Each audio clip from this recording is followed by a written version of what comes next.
ஆதியாகமம் அதிகாரம் 15:1. இந்த காரியங்கள் நடந்த பின்பு கர்த்தருடைய வார்த்தை ஆபிராமுக்கு தரிசனத்திலே உண்டாகி, அவர், ஆபிராமே, நீ பயப்படாதே, நான் உனக்கு கேடகமும் உனக்கு மகா பெரிய பலனுமாய் இருக்கிறேன் என்றார். 2. அதற்கு ஆபிராம், கர்த்தராகிய ஆண்டவரே, அடியேனுக்கு என்ன தருவீர்? நான் பிள்ளை இல்லாமல் இருக்கிறேனே. தமஸ்கு ஊரானாகிய இந்த எலியேசர் என் வீட்டு விசாரணை கர்த்தனாய் இருக்கிறானே என்றான். 3.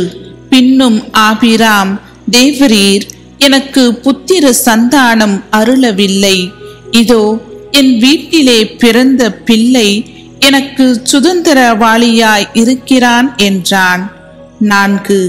அப்பொழுது கர்த்தருடைய வார்த்தை அவனுக்கு உண்டாகி, இவன் உனக்கு சுதந்திரவாளி அல்ல, உன் கர்ப்ப பிறப்பாய் இருப்பவனே உனக்கு சுதந்திரவாளியாவான் என்று சொல்லி. 5.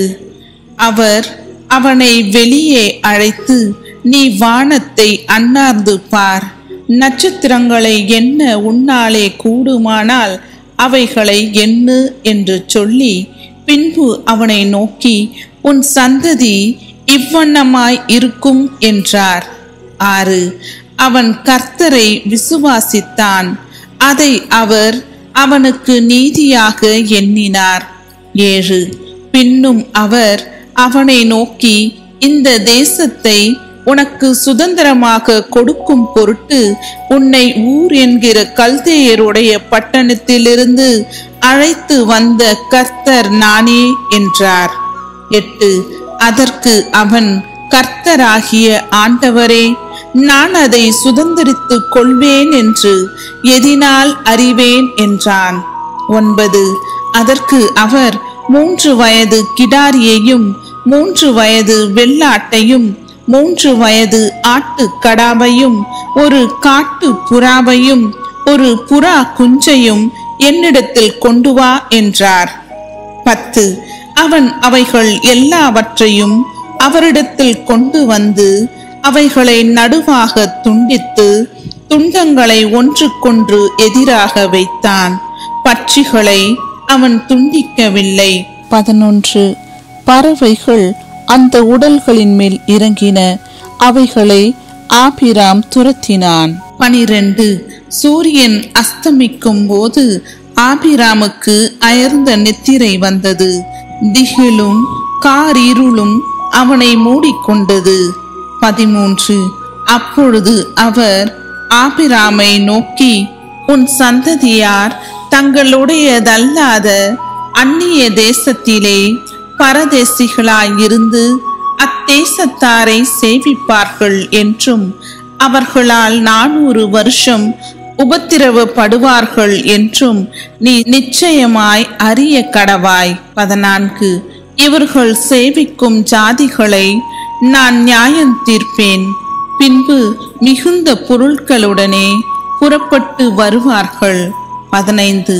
நீ சமாதானத்தோடே உன் பிதாக்களிடத்தில் சேருவாய், நல்ல முதிர் வயதிலே அடக்கம் பண்ணப்படுவாய். 16.